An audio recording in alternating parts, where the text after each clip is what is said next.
the next office we're addressing is Planning Board. We have 3 candidates for 2 positions. If they would come up, we have Stephen Olenoff, Deborah Conant, and Christopher Pfaff.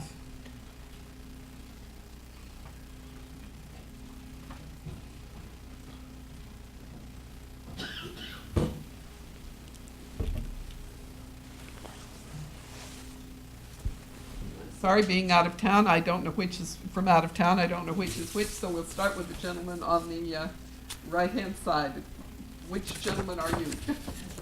Steve Olenoff. All right. If you will start with your 2-minute opening. Hang on.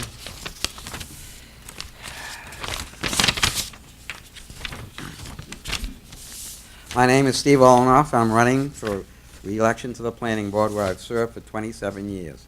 Obviously, I'm running based upon my many years of experience and service to the town. I also serve on the Westwood Land Trust, represent the town on a half-dozen regional planning organizations, and I'm currently chair of the Open Space and Recreation Plan Committee and vice chair of the Pedestrian Bicycle Safety Committee, which I helped found. Currently, because of member turnover, there's a real need for experience on the Planning Board. I now have more than 3 times as much experience as the rest of the Planning Board combined. My not succeeding in this election will result in only 2 years average experience per member on the board. So experience does count. And it's much more importantly, we need people on the Planning Board who recognize the need for economic development in Westwood. We need to continue what I've been doing, promoting economic development, protecting the environment, maintaining community character, and encouraging walking and bicycling. A good example is University Station, which has resulted in the town fixing playing fields, building a new police station and a new fire station, all without an increase in our taxes. The project has improved stormwater runoff, protected and enhanced our drinking water supply, and provided new park areas and multi-use paths, as well as new stores for shopping. I've been amazed at the number of jobs created, with some of the restaurants alone employing over 100 people. Throughout this process, we work closely with all the surrounding neighbors to mitigate any problems and have the developer fund traffic calming measures and traffic improvements throughout the area. Being on the Planning Board requires listening to everyone involved and working out solutions that balance the needs of the environment, the town, the residents, and the applicant. We must always protect public safety, preserve our natural resources, and enable economic growth. We can't always get a perfect development that satisfies everyone, but I've worked hard over the years to achieve this balance. With your help in this election, I hope to continue to do so.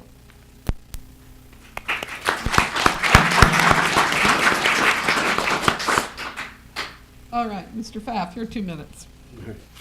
Thank you. Good afternoon. My name is Chris Pfaff. I live on Everett Street with my wife, Deb, and our 3 sons, Drew, Mitch, and Jake. We've lived in Westwood for 22 years and have really developed a deep emotional connection with this town.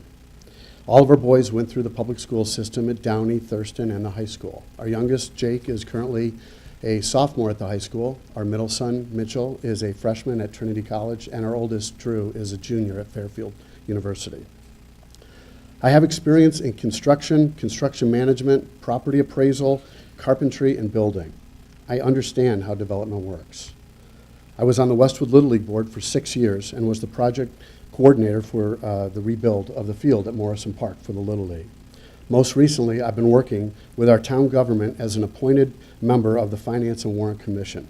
I also serve on Westwood's Municipal Buildings Task Force and the Long Range Financial Planning Committee.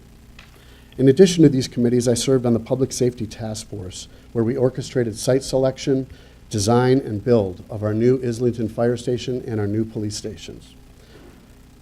Being a member of the Planning Board starts with an interest and concern with our town's growth. But being a positive contributor to the Planning Board requires so much more. Keeping an open mind when reviewing each application, focusing on maintaining the process of an application, anticipating future needs of the town, and creating new zoning amendments and bylaws, and understanding how to write these new zoning amendments and bylaws are crucial. And they're crucial skill sets and attributes needed in a candidate for the position of Planning Board. I have 5 years' experience on the Planning Board. I served from 2012 to 2017, 2 of those years I served as its chairman. I developed and honed those required skill sets when I worked on the development of the 3 new prime dealerships and the new Shell gas station on Route 1, the Hogan Tire Building, BB's Bakery, the Stagecoach Plaza, multiple subdivisions, and the development of University Avenue, all of which I was on the planning board for. I feel I've been a positive contributor to the town of Westwood, and I'd like to continue my service as a member on the planning board. To do this, I need your support and your vote on April 24th. Thank you.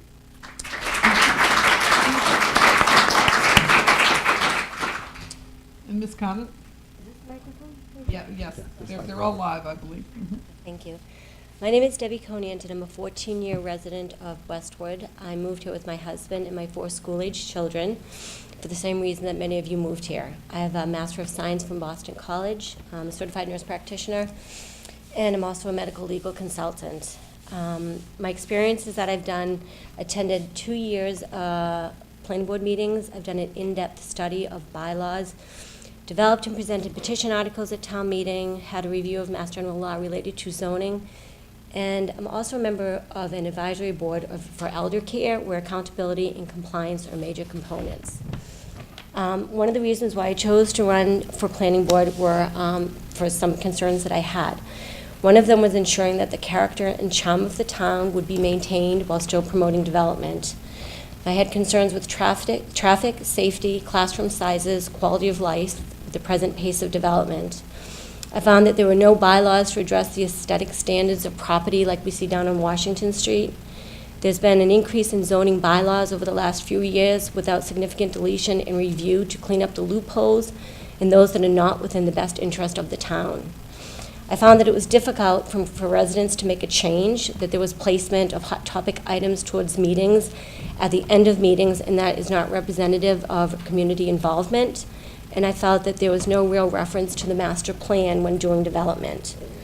So with collaboration of the planning board and the town, the changes I'd like to see are review and cleanup of bylaws to ensure the aesthetics, character, and charm are maintained, preservation of the history of the town while still promoting economic growth, bylaw with a tiered penalty system to ensure maintaining the aesthetics of buildings, development control where size and scale are not consistent with surroundings in town, promotion of conversation and representation of residents, development in line with the master plan. And I ask for your vote on April 24th. Thank you.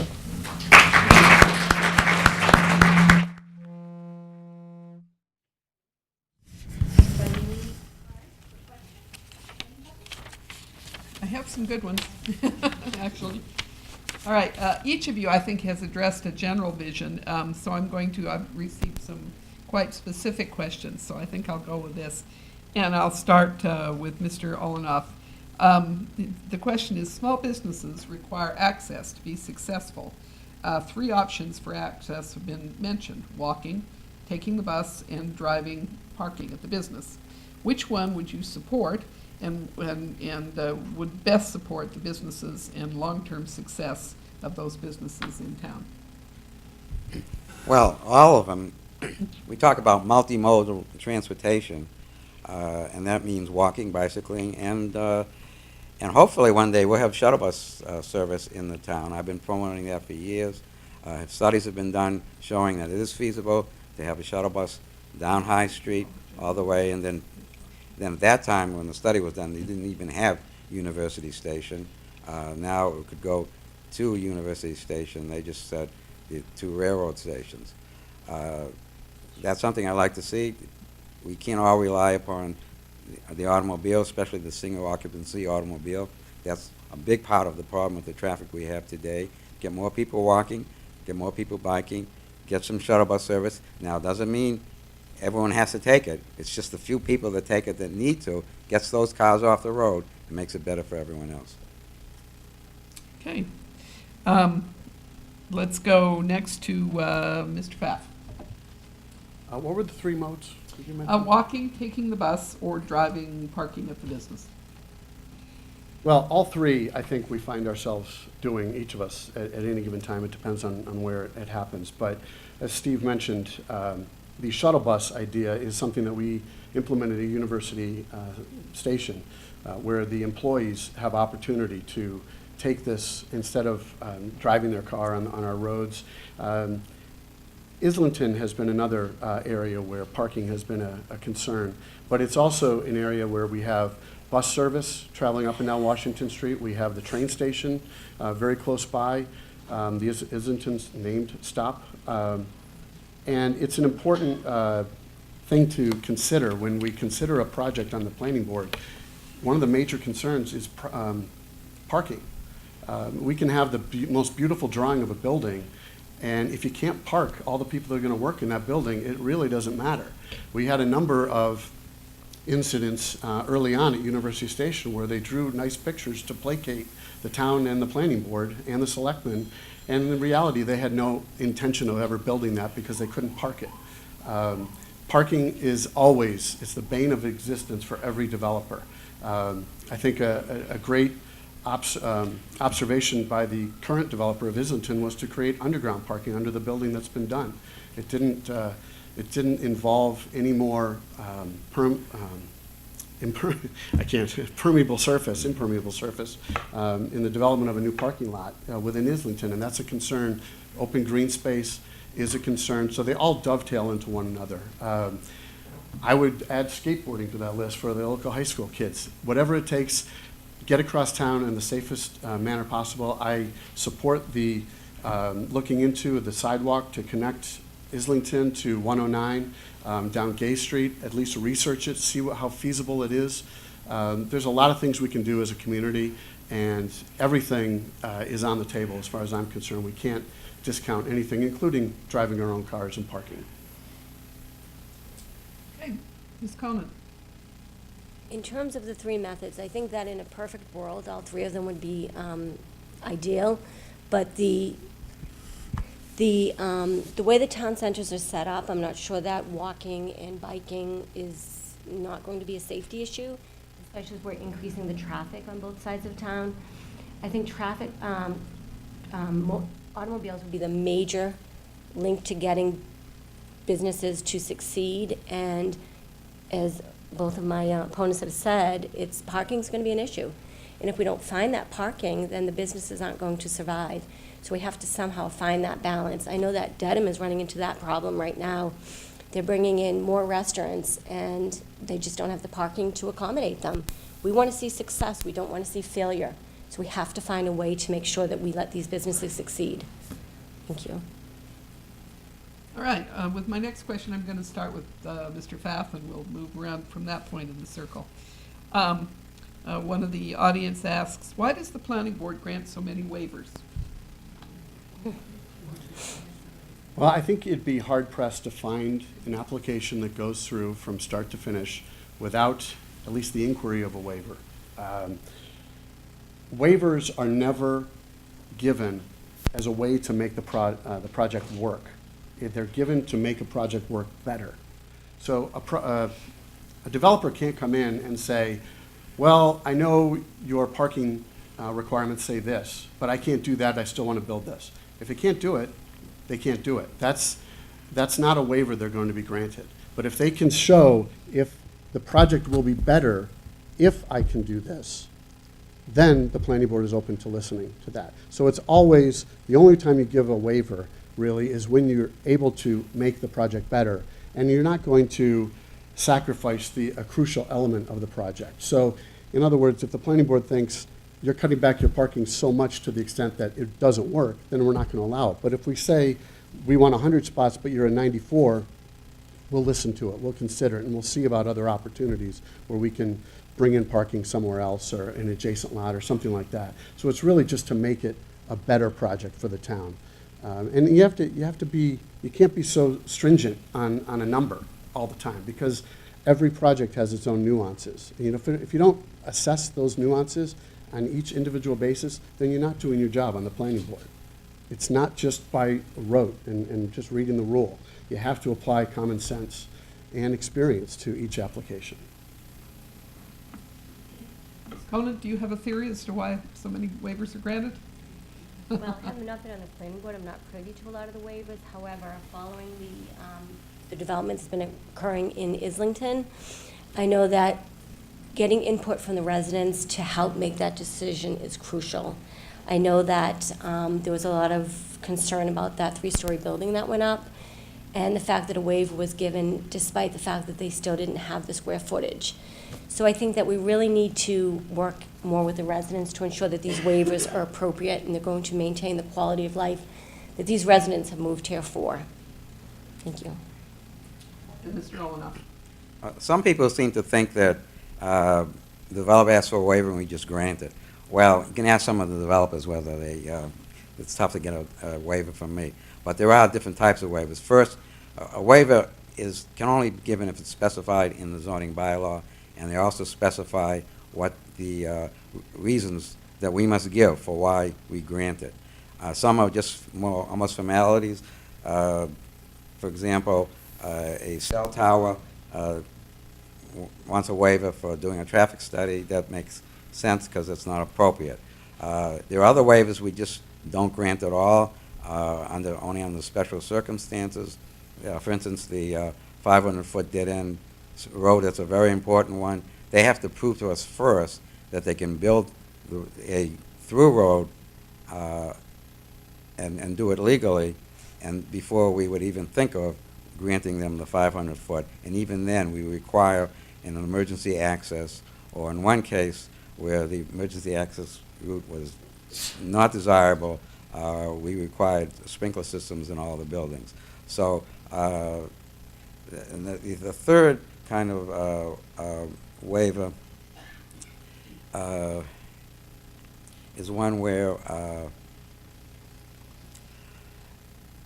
the builder is really getting an advantage. For instance, they want a waiver of the sidewalk requirement on two sides of the streets in new subdivisions.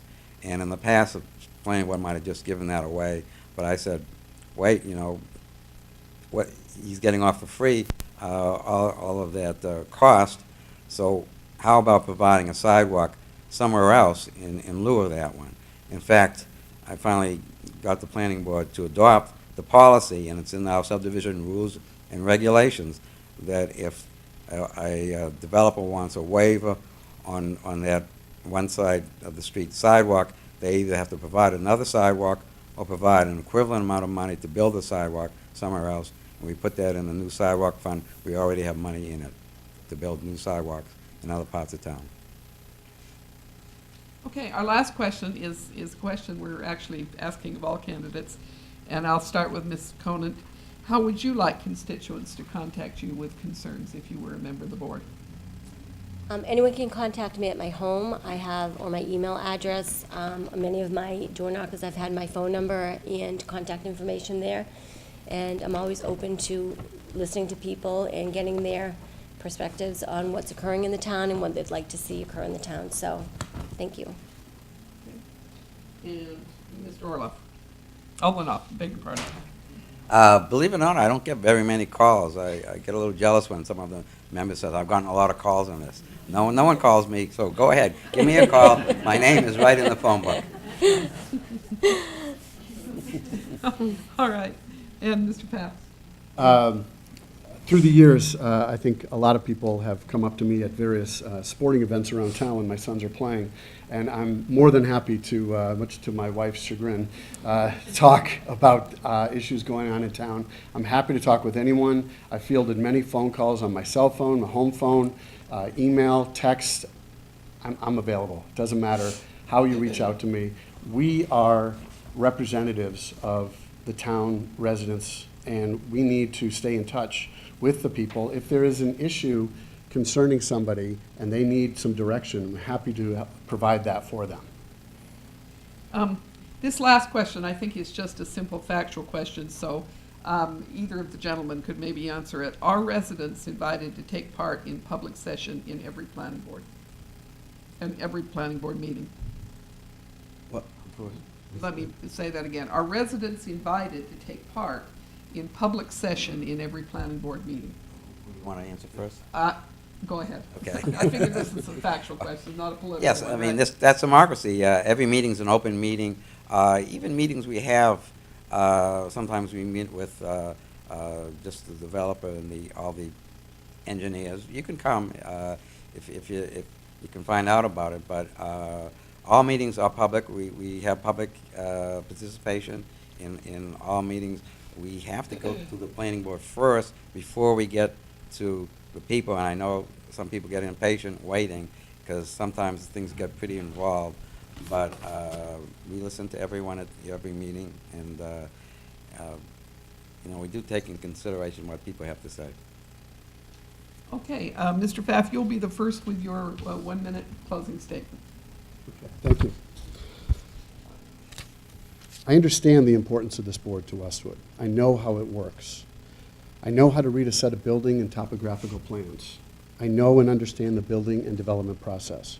Most importantly, I believe my experience on the planning board, the Finance and Warrant Commission, multiple task forces and committees, and living and raising a family in Westwood for 22 years has given me an accurate understanding of how to achieve the balance of forward-thinking adaptability and the preservation of Westwood's charm that made us all want to move here.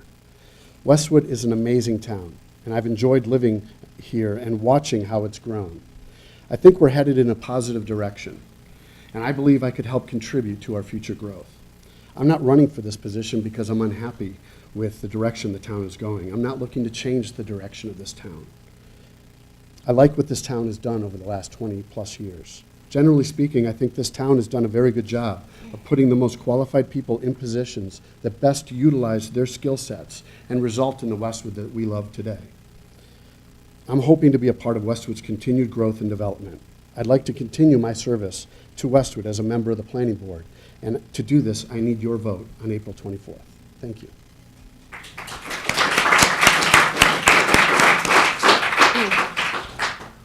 All right, Ms. Conant?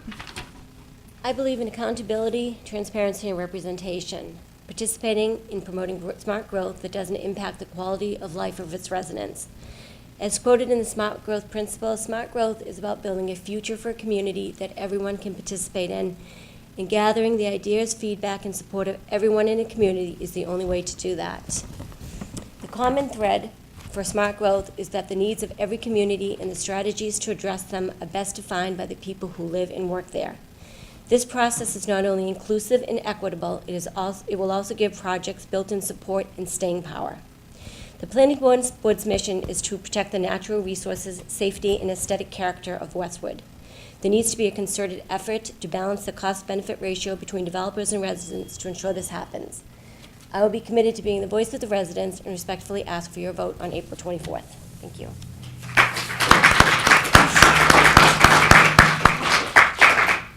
And Mr. Olenoff? As I said before, experience counts. My 27 years of service on the planning board means I bring a broad range of skills and a long institutional knowledge of zoning and planning to the board. I try to cover every detail. In fact, I've often been accused of being a detailed person, which I admit. But details matter. When everything's done correctly, no one notices the details. But when things are done wrong, then everyone notices the details. Well, I know I sometimes go into too much details at meetings and bore everyone, but I do try to fix things now between meetings. At last Wednesday's meeting, I spoke with our peer review engineer and worked out the best angle for a crosswalk so it would be both safe and people would actually use it. So details are important, experience is important, and we must continue to focus on what the planning board must do. Protect public safety, protect our environment, and enable economic growth. I seek your vote so that I can continue on the planning board for 27 more years. Oh no, 3's enough.